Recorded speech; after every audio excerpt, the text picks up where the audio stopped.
आज मैं आया हूँ तो इधर पता लगा है कि कह रहे हैं कि आपके ये 3 थैले आटे के ले चुके हैं। ਪਹਿਲੇ ਇਹੋ ਹੀ ਕਹਿੰਦੇ ਸੀ ਤੁਸੀਂ ਲਾਏਗਾ ਜਲਾਏਗਾ ਜਲਾ ਕੇ ਅਸੀਂ ਕੋਣੀ ਗਿਆ ਚੈੱਕ ਕਰਾਇਆ ਜੀ ਤੁਹਾਡਾ ਤੋੜੇ ਹੋ ਗਏ ਨੇ ਮੈਂ 2 ਕਾਰਡ ਲੈ ਕੇ ਆਪਣੇ ਬੱਚੇ ਦੇ ਲੈ ਕੇ ਆਪਣਾ ਲੈ ਕੇ ਆ ਤੇ ਕਹਿੰਦੇ ਨਹੀਂ ਹੋ ਗਏ ਨੇ ਤੋੜੇ 29 ਤਰੀਕ ਨੂੰ ਮੇਰੀ ਬੀਵੀ ਦੇ ਨਾਲ ਮੈਸੇਜ ਮੈਨੂੰ ਆ ਗਿਆ ਕਿ ਤੇਰੀ ਬੀਵੀ ਇਕਰਾ ਬੀਵੀ ਜਿਹੜੀ ਉਹਨੇ ਆਟਾ ਵਸੂਲ ਕਰ ਲਿਆ ਤੇ ਆਟਾ ਮੈਂ ਨਹੀਂ ਲਿਆ। पहले अज आया मैं तो उन्हें कोई नहीं तेरा आटा चला गया तिन्ने तोड़े मैं दोबारा 4 घंटे लैन च लगा रहा तो हूँ मैंने उन्हें आख्या भी तेरा आटा निकल गया आया मैं तो उन्हें कहा जी तेरा थोड़ी देर चले गए ने तेनों नहीं मिलने। वो कह रहे हैं जी आपने पहले आटा वसूल कर लिया, आपने आटा अभी लग वसूल नहीं किया। वैसा मले वाले चेक कराया तो उन्हें नहीं आया जी चेक कराया तो आंदे ने भी तुम लै गए जी। ਉਹਨਾਂ ਨੇ ਕਿਹਾ ਜੀ ਤੁਹਾਡਾ ਐਲ ਹੀ ਨਹੀਂ ਹੋ ਰਿਹਾ, ਇਹਨੂੰ ਐਲ ਕਰਾਓ, ਐਲ ਹੁਣ ਪਤਾ ਨਹੀਂ ਕਿਵੇਂ ਕਰਾਣਾ ਹੈ ਜੀ। ਹਾਂਜੀ ਮੈਂ ਇੱਕ ਤੋੜਾ ਲੈ ਗਿਆ ਹਰ ਤੇ 3 ਦਫਾ ਹੋ ਗਿਆ ਆਂਦੇ ਨੂੰ ਰੋਜ਼ ਹੀ ਅਸੀਂ ਸਮਝ ਆਉਂਦੇ ਤੇਰੇ ਗਏ ਚਲੇ ਤੇ ਹੁਣ ਚੈੱਕ ਕਰਾਇਆ ਤਾਂ ਉਹ ਕਹਿੰਦੇ ਤੁਹਾਡੇ 3 ਤੋੜੇ ਚਲੇ ਗਏ ਨੇ। ਇੱਕ ਤੋੜਾ ਸਾਨੂੰ ਮਿਲਿਆ ਇਹਨਾਂ ਕਾਟਾ 'ਚ ਇੱਕ ਤੋੜਾ ਮਿਲਿਆ ਉਸ ਤੋਂ ਪਿੱਛੇ ਤੋੜੇ ਉਹ ਕਹਿੰਦੇ ਟੁੱਡਾ ਲੈ ਗਿਆ ਤੁਸੀਂ ਲੈ ਗਿਆ ਸਾਡਾ ਕੋਈ ਬੱਚਾ ਵੀ ਨਹੀਂ ਲਿਆ। ਉਹਨਾਂ ਆਖਿਆ ਤੁਸੀਂ ਲੈ ਗਏ ਜੇ ਦੂਜੇ ਵੀ ਦੋ ਅਗਰ ਜਵਾਬ ਦੇ ਦਿੰਦੇ ਨੇ ਆਦੇ ਨਹੀਂ ਹੈਗਾ ਨਿਕਲ ਜਾ ना इत्थों मिलना ना उत्थों मिले। अस्सलाम वालेकुम नाजरीन, मैं हूँ राना कीलायाज। इस वक्त मैं मौजूद हूँ हबीबाबाद में और नाजरीन आपसे आज एक अहम पॉइंट पर अहम बात करने जा रहे हैं। हम एक ऐसे राज से पर्दा उठाने जा रहे हैं जिसके लिए हमने तकरीबन 1 महीना बड़ी मेहनत की है, लेकिन हम बिलाखिर आज उस तक पहुँचे हैं।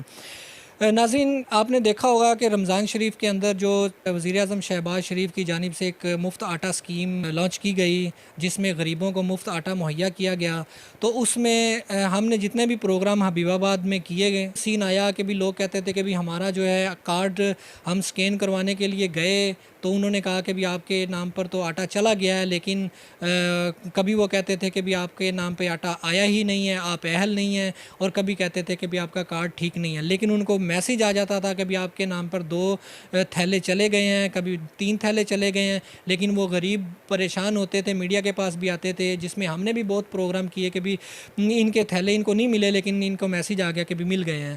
ऐसे बहुत सारे मामलात हुए, बहुत सारे वाक़यात हुए, लेकिन उनका कोई भी रिज़ल्ट नहीं मिल रहा था। लेकिन अभी कुछ दिन पहले ही 2 लोग जो है मुफ्त आटा सेंटर से पकड़े गए जाली पर्ची, जिन पर इल्ज़ाम था कि जाली पर्ची वो देकर आटा ले रहे थे।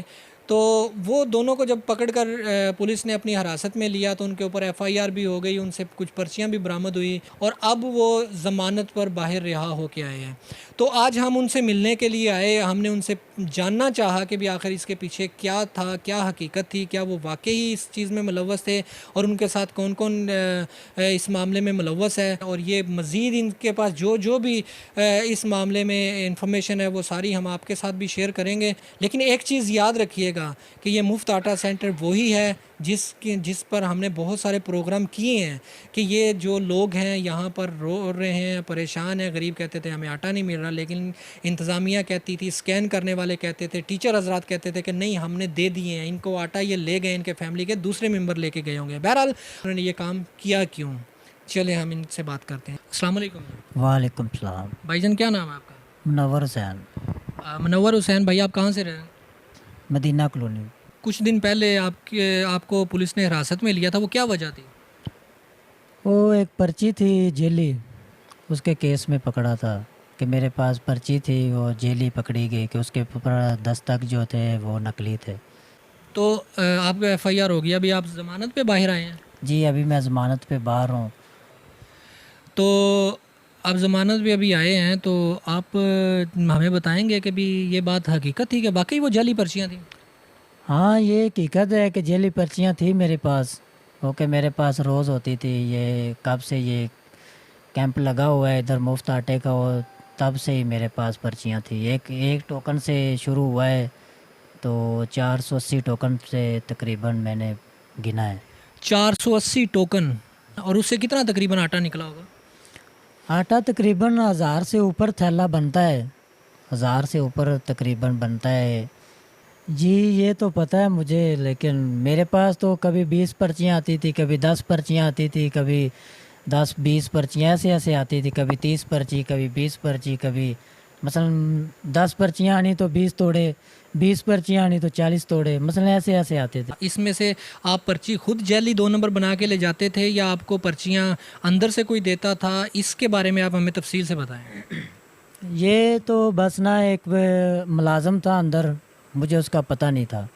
एक मुलाजम था, उसने मुझे देखा, मैंने अपना आटा लेके जा रहा था तो उसने बोला कि भाई ये मुझे एक आटे का थैला ला दो, और उसने मुझे टोकन दिया, मैंने उसको ला दिया। और दूसरे दिन फिर मैं उधर ही खड़ा था, मैं होटल पे काम करता था, तो होटल के सामने जो है ना कैंप लगा हुआ था, और मैं थोड़ा इधर बाहर खड़ा हूँ, तो वो उसने मुझे देखा और उसने बुला लिया मुझे, कहने लगा कि यार ये ना 2 टोकन है मेरे पास, ये मुझे आज भी आटा ला दो। मैंने वो 2 टोकन पकड़े और उसको आटा ला के दे दिया। और बस ऐसे ऐसे तीसरे दिन, चौथे दिन, 5वें दिन मसलन रोज़ उसने मुझे 5-5 टोकन देने शुरू कर दिए, 10-10 देने शुरू कर दिए। उसने मुझे लालच दे दिया कि ये आपके 1 टोकन आपका, और 1 टोकन में तकरीबन 2 तोड़े मिलते थे मुझे, और वो मैं अपने घर ले जाता था। तो ये कौन था वो जो आपको जिसने इस्तेमाल किया है, जो आपसे पर्चियाँ वो करता था, वो अंदर में कौन मुलाजिम था, कहाँ का था? ये तो मुझे पहले तो मुझे नहीं पता था, जब 5-10 पर्चियाँ थी, जब मुझे वो उसने 20-20 पर्चियाँ देनी, तो मैंने उससे पूछना कि आपका नाम क्या है। वो मुझे बोलता था कि नाम को छोड़ो, तुम ये अपना काम करो, बस ये हमारे पास ज़ाफ़ी होते हैं, तुम अपना काम करो, तुम्हें 1000-1500 मिल रहा है तो तुम्हें क्या है, नाम को छोड़ो। मैंने कहा नहीं, मुझे नाम तो बताओ। फिर उसने मुझे नाम बता दिया कि सलमान कैसर मेरा नाम है, और मैं पत्तों की के करीब कुछ 53 चक है उधर रहता हूँ, और ड्यूटी करता हूँ। वो टीचर था चूचक में, चूचक गांव है, उधर ड्यूटी करता है, वो टीचर है। बस यही नाम बताया था, लेकिन मुझे तो 20-20 पर्चियाँ, 30-30 पर्चियाँ उसने देनी है बस। तो अभी आपने इतना अरसा जो है ये काम किया, पूरा रमज़ान का महीना आपने तो बड़ा सवाब का काम किया है। तो ये बताएं कि भी ये जो सलमान था, ये आटा आप फ़रोख्त कैसे करते थे? जब आप 20 पर्चियों पे या 20-15 पर्चियों पे जब 40 थैले या 20 थैले या 25 थैले या 50 थैले जब आपको रिसीव करते थे सारे दिन में, तो आप उसको देते कैसे थे, फ़रोख्त कैसे करते थे? बस ऐसे ही कभी बंदा देख लेना, कुछ कभी कभी मुझे बोल देना किसी ने कि यार कोई वाकफ़ी है तो मुझे 1-2 आटे के थैले ले दो, मेरे कार्ड पे नहीं निकलते तो मुझे पैसों पे ले दो, मुल ले दो। और बस कभी मैंने उसको बोल देना कि आपको 4 थैले दे देंगे, 800 पे मैंने बेच दिए। कभी किसी एक को 10 दे दिए, एक को 5 दे दिए। रोज़ कोई ना कोई नया बंदा मुझे 20 दे दो, मुझे 10 दे दो, मुझे 15 दे दो। बस ऐसे ही बेचे हैं। मुझे तो पता भी नहीं है अभी बंदे कौन कौन है, किधर किधर से आते थे। मुझे पैसे देते थे और मैंने उससे पैसे लेने, पैसे मैंने उसको दे देने और उससे टोकन लेने और मैंने आगे दे देने। चला। तो वो टोकन क्या आपके पास वो रेडी रखता था, आप जाके टोकन लेते थे या आपको बुलाता था या आपको कॉल करता था कि मेरे पास आज इतने टोकन हैं, ले जाओ? मुझे कॉल करता था कि आपके पास कितने पैसे हैं, कितने इकट्ठे किए हैं। मैंने कहा अभी पैसे तो नहीं है, आप अगर टोकन है तो मुझे बोल दो। उसने बोला नहीं, आप पैसे बताओ, आप पैसे बोलोगे तो मैं तुम्हें आपको टोकन दूंगा। मैंने उसको ऐसे ही बोल देना कि मेरे पास 5000 है या 10,000 है, तो उसने मुझे टोकन दे देने और पैसे ले जाने। और बस 1-2 उसने टोकन इजाफी दे देने कि ये आपके हैं, ये आपको खुश हो जाओ, ये आपके लिए। कितने का एक थैला फ़रोख्त होता था? 800 का। 800 का। तो उनमें जब आप थैला फ़रोख्त करते थे, क्या उनमें कुछ ऐसे लोग भी ख़रीदते थे जो आते थे यहाँ आटा लेने के लिए, उनको आटा नहीं मिलता था तो वो परेशानी के आलम में वो कहते थे कि हमें दे दें आटा, हमें भी, हम पैसों का ले जाते हैं, हमें मुफ्त तो नहीं मिला? भाई ऐसे भी कभी कभी लोग ऐसे भी आ जाते हैं, लेकिन मैं कहता था कि जो गरीब हैं चलो उनका हक है, उसको मिलना चाहिए, जैसे भी मिलना चाहिए। पैसे भी लोग लेके आते थे लेकिन किसी को नहीं मिलता था, पैसों का भी नहीं देते थे, कहते थे ये फ्री है, फ्री मिलेगा, लेकिन नहीं मिला। फ्री किसी को नहीं मिलता था तो बस मैं भी दे देता था। मुझे तो पैसे चाहिए थे, मैंने आगे देने थे, क्योंकि मेरी आगे बात है कि मुझे पैसे दो और पर्चियाँ लो। ये जो पर्चियाँ थी ये आप अंदर जाके लेके आते थे या वो आपको आके बाहर आके देता था? नहीं, उसने मुझे कॉल करनी है कि मेरे पास 10 पर्चियाँ हैं और 10 पर्चियों के पैसे मुझे दे दो, 1-2 पर्चियाँ आपके लिए इजाफी हैं, वो आपकी हैं। नहीं, मेरा पूछने का मकसद ये है कि आप वहाँ अंदर जब वो बैठा होता था तब वहाँ जाके पैसे दे के पर्चियाँ लेके आते थे या बाहर वो आता था आके पैसे लेके जाता था? नहीं, वो बाहर आता था, मुझे कॉल करता था। मैं अपने काम पे होता था, होटल पे ड्यूटी करता हूँ, और उसने मुझे बोल देना कि ये मेरे पास इतनी पर्चियाँ हैं, ये ले लो। फिर वो आता था होटल पे, मुझे दे के चला जाता था। अच्छा, तो अंदर जो लोग बैठे होते थे, कभी उन्होंने आपसे नहीं पूछा कि आप डेली बेसिस पे जो आ रहे हैं, आप आके पर्चियों से आटा लेके जा रहे हैं या इतना आटा आप रोज़ाना लेके जा रहे हैं, तो किसी ने आपसे सवाल नहीं किया कभी? सवाल मैंने 1-2 दफ़ा मैंने खुद लिया है, 4-4 5-5 तोड़े टोकन चलाए, और 4 टोकन चला देने तो 8 थैले बनते थे आटे के। लेकिन मैं खुद नहीं जाता था, मैंने ऐसे टोकन ही, साबुत टोकन ही बेच देने, किसी को 5 दे देने, किसी को 6 दे देने, बस ऐसे ही मैंने टोकन, मैंने किसी को आटे ले के नहीं दिया, पूरे पूरे टोकन ही दिए हैं। जब आपको आपके FIR दे दी तो उस वक़्त सलमान कैसर ने आपसे कोई रब्ता किया? नहीं, उस वक़्त उसने कोई रब्ता नहीं किया। या आपने उससे कोई रब्ता किया? नहीं, मैंने तो जब ज़मानत होगी मेरी तो मैंने दूसरे दिन, मेरा मोबाइल भी उसके पास था पुलिस स्टेशन में, और दूसरे तीसरे दिन मुझे मोबाइल मिला है, और दूसरे तीसरे दिन मैंने खुद कॉल की है उसको। तो तफ्तीश के दौरान पुलिस ने आपसे नहीं पूछा कि आपके साथ और कौन कौन मुलव्वस है, वहाँ नहीं आपने बताया? नहीं, वहाँ मैंने नहीं बताया, मैंने बस ऐसे ही मैंने सोचा कि ये मुलाज़म है, उसकी इज़्ज़त है, और उसकी इज़्ज़त पे मैंने पर्दा रखा है, लेकिन वो उन्होंने मेरे साथ बुरा सलूक किया है। अच्छा, आपने उनकी इज़्ज़त का दिफ़ा किया, आपने उनका नाम भी नहीं लिया, सारी बदनामी आपने अपने सर ले ली। तो उसके बाद आप जब बाहर आए, आपने उनसे रब्ता किया, तो उनका क्या रिस्पॉन्स था? क्या उन्होंने कुछ उसने आपके साथ कोई ताउन नहीं किया? मैंने उससे मैंने कॉल की थी कि मैंने 10-20 हज़ार 30 हज़ार मैंने मसलन लालच में आकर मैंने इतने पैसे इकट्ठे किए, लेकिन जो लाखों थे वो ले गया, जो 20-30 थे वो मुझे दे गया।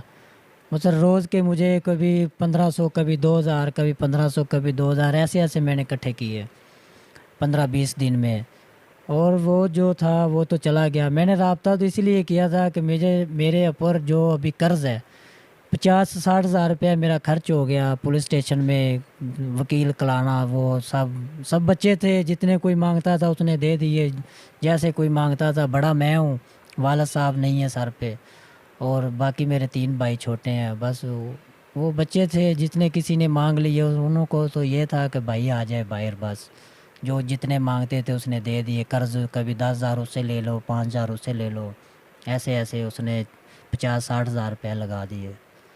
तो सलमान कैसर से तो मैंने ये बात की थी कि आप मुझे ना थोड़ा, मैं बहुत गरीब हूँ, लिहाजा आप मेरी थोड़ी मदद करें। लाखों रुपए आपने ले लिए, और जेल में भी मैं चला गया, और बदनामी भी हो गई, सारा कुछ। लेकिन आप मुझे मेहरबानी करें, मेरे ऊपर 20-30 हज़ार रुपये कर्ज़ है, आप मुझे दे दें, चलो मैं उसको कर्ज़ दे के अपनी जान छुड़ा लूँ, चलो मुझे कोई सांस आ जाए। लेकिन उसने बोला है नहीं, मेरे पास नहीं है। फिर उसने मुझे 5,000 रुपये दिए, मैं 5,000 रुपये मैं आपको दे रहा हूँ, फिर सैलरी आएगी तो बाकी मैं आपको फिर दूँगा। उसने आपको 5,000 रुपये कैश दिया है? हाँ, इजी कैश किया है, मतलब जायज़ कैश पे। तो आपने निकलवा लिया? नहीं, निकलवाए नहीं है, मेरे अकाउंट में है, अभी भी पड़े हैं। मीडिया को मैंने इसलिए बताना चाहा कि मुझे, एक तो मैंने गलत काम किया है कि गरीबों का माल था, गरीबों तक पहुंचना चाहिए था, लेकिन मैंने खुद जो है थोड़ा अपने लालच में आकर गरीबों का हक मार दिया। और मीडिया को तो मैं इसलिए बता रहा हूँ कि मुझे वो धमका रहे हैं। एक अपने आप को SHO बोल रहा है, आमिर शहजाद नाम बोल रहा है कि मैं आमिर शहजाद हूँ और SHO हूँ, और उसने मुझे गालियाँ भी दी है और बहुत बुरा भला बोला है। गालियाँ दी हैं? आपसे मुलाकात हुई है? आपके घर आया? क्या सीन था? मुलाकात नहीं हुई है, अभी मुझे कॉल की है कि आप पकड़े गए थे तो मैं आपके पीछे गया हूँ, आपकी ज़मानत हो गई थी, अभी आप मुझे ब्लैकमेल कर रहे हैं, मुझसे पैसे मांग रहे हैं, मैं आपको अभी पकड़ा दूंगा, आपको पता चल जाएगा कि पुलिस क्या चीज़ होती है। मैं पुलिस में हूँ, मैं SHO हूँ, मैं अभी आपको ऊपर रेड करूँगा, आपको चुकवा दूँगा, आपको मसलन नुकसान पहुँचाऊँगा। तो आपने किसी SHO पुलिस वाले से कोई पैसे मांगे थे? मैंने तो नहीं मांगे ना, मुझे तो पता ही नहीं है कि SHO कौन है कौन नहीं है। मैंने तो सलमान कैसर से बात की है, उससे मैंने रब्ता किया है कि भाई ये मेरे साथ ये मामला हुआ है, तो लिहाजा आप मुझे मेहरबानी करें, मेरे साथ कोई अच्छा सलूक करें। ठीक हो गया। तो अभी जो आपने एक डर और खौफ की वजह से जो अब आप हमें भी सारी चीज़ें बता रहे हैं, तो आपने जो ये इतना जो ये किया है रमज़ान के अंदर, जिन जिन बेचारे मजबूरों को आटा नहीं मिला और वो परेशान होते रोते गए यहाँ से, तो उनसे आप कुछ कहना चाहेंगे? उनसे आप क्या कहेंगे? उससे तो मेरी मिन्नत है कि लिहाजा मुझे माफ़ किया जाए। मैं आपको हाथ जोड़ता हूँ, माफ़ी करता हूँ, सॉरी करता हूँ कि आप मुझे माफ़ कर दें। ये गरीबों का हक, वो तो पढ़े लिखे थे, उनको तो सारा मालूम है। मैं तो खुद अनपढ़ हूँ, गरीब हूँ, मुझे गरीबी का पता है कि गरीबी क्या चीज़ होती है। लेकिन वो तो पढ़े लिखे थे, पैसे वाले भी थे, नौकरियाँ भी सरकारी नौकरियाँ करते हैं, लेकिन उन्होंने गलत किया। मैं तो अपने लालच में आके 100, 200, 50, 100, 1000 के पीछे मैंने अपना गरीबों का हक मारा। लिहाजा मैं मदद करता हूँ इन गरीबों से। तो बाकी मेरी अपील है वज़ीर आज़म शहबाज शरीफ से, वज़ीर आला से और राना सिकंदर याद साहब से कि मेरी जान को, माल को कोई नुकसान ना पहुँचाया जाए। लिहाजा मुझे रहम किया जाए। अगर अभी आप जो है आला हुकाम, जिनमें वज़ीर आज़म साहब हैं, वज़ीर आला साहब हैं, और या डीसी साहब, एसी साहब अगर कोई कार्रवाई करते हैं, वो अगर कोई आगे इंक्वायरी करते हैं, तो उसमें आप उनके साथ ताउन करेंगे मुकम्मल सारा? ताउन इंशाल्लाह करेंगे। जो हकीकत है वो मैं बता रहा हूँ, और इंशाल्लाह मैं हकीकत ही बताऊँगा कि मेरे साथ ये मिले हुए हैं, इन्होंने मुझे टोकन दिए, मैंने चला दिए। तो बस एक टोकन से शुरू हुआ है, कभी 2 दे दिए, कभी 5 दे दिए, कभी 10 दे दिए। 480 टोकन मैंने गिनती की है कि 480 टोकन उसने मुझे दिए। बस इसी डर से मैंने मीडिया से बात करने की कोशिश की है कि मैं अपने आप को थोड़ा अच्छे लफ्ज़ों से मैं मीडिया से बात करूं। जी शुक्रिया जनाब। जी नाज़रीन, अभी आपने सुना है, इनकी सारी दास्तान आपने सुनी है, पूरी स्टोरी सुन ली है कि कैसे कैसे इधर घनौना काम पढ़े लिखे लोग करते हैं, जो हज़ारों के हिसाब से सैलरी लेते हैं, जो सरकार से तनख्वाहें भी लेते हैं, मरात भी लेते हैं, उसके बावजूद जो है गरीबों का हक खाने में ही उनको सुकून मिलता है। तो आप अंदाज़ा करें कि 800 के हिसाब से 1000 थैला ये तकरीबन कितना बनता है? तकरीबन 8 लाख से ज़्यादा की अमाउंट बनती है जो यहाँ पर घपला हुआ है। तो ये तो अभी एक छोटा सा एक वाक़या है। अब यहाँ पर कितने स्कैनर थे, उनमें कितने लोग मुलव्वस थे, सब ने अपना अपना हिस्सा निकाला होगा। ज़ाहिर बात है, एक अकेला बंदा तो नहीं काम कर सकता, सब ने अपने अपने हिस्से निकाले होंगे। गुजारिश है आला हुकाम से, जिनमें वज़ीर आज़म शहबाज शरीफ साहब हैं, जिनमें वज़ीर आला पंजाब हैं, जिनमें एसी साहब हैं, डीसी साहब हैं, सेक्रेटरी साहब हैं, हमारी उनसे गुजारिश है कि वो इस मामले की मुकम्मल तहकीकात करें। ये मुकम्मल तहकीकात में उनके साथ ताउन करने के लिए तैयार हैं, ताकि इस जितना भी इसमें स्कैम हुआ है उसका सारा पर्दाफाश हो और उनसे ये वसूल किया जाए जिन्होंने भी ये घपले किए हैं। और जो भी इन चीज़ों में मुलव्वस है उनको कैफ़े किरदार तक पहुंचाया जाए और उनको कटहरे में लाया जाए, और इसको भी तहफ़्फ़ुज़ दिया जाए, इसकी फ़ैमिली को तहफ़्फ़ुज़ दिया जाए। जो इनको धमका रहे हैं, जो इनको जो है इनको थ्रेड कर रहे हैं, उनको भी कैफ़े किरदार तक पहुँचाना चाहिए, उनके ख़िलाफ़ कार्रवाई होनी चाहिए और उनको कटहरे में लाना चाहिए। कैमरामैन राव फरमान के साथ राना अकील अयाज़, एमरा न्यूज़, हबीबाबाद।